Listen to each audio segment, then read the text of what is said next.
have expressed concern about gender-based violence and the increasing cases of killings of female victims by male criminals motivated by primitive expressions of gender-based brutality and impunity.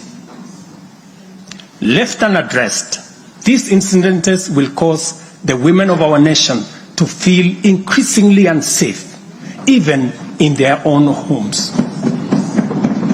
This is both tragic and unacceptable. It also complicates, in disturbing ways, the struggle by Kenyan women for inclusion, for equality, for dignity, social justice, their rights, their protection, a section of our society that has been marginalized for a long time. I am aware that most of these cases of murder of women by men have been investigated and prosecuted. It is my hope that in due course, those found culpable will face the full force of the law. Members, it is time for each of us, political leaders, public officers, religious leaders, traditional institutions and family members, to do our part in raising boys into morally upright men who will never need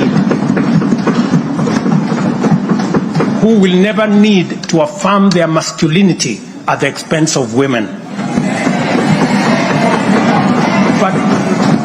But instead, contribute to making our society just, safe, equal, and inclusive. I appreciate women leaders who have taken time to engage me and propose solutions to address this issue.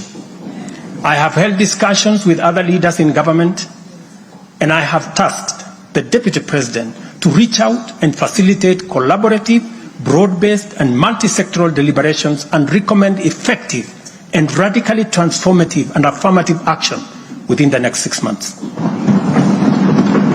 This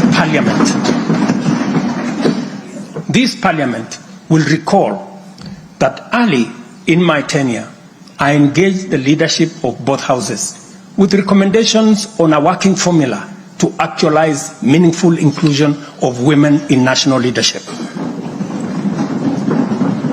We must seriously question the drivers and the motives of resistance and reluctance to take the next step in actualizing the 2/3 gender rule. We must call out those who continue to sabotage this right of women to contribute to the governance of our nation. Women are not second-class citizens. They deserve equal representation at all levels.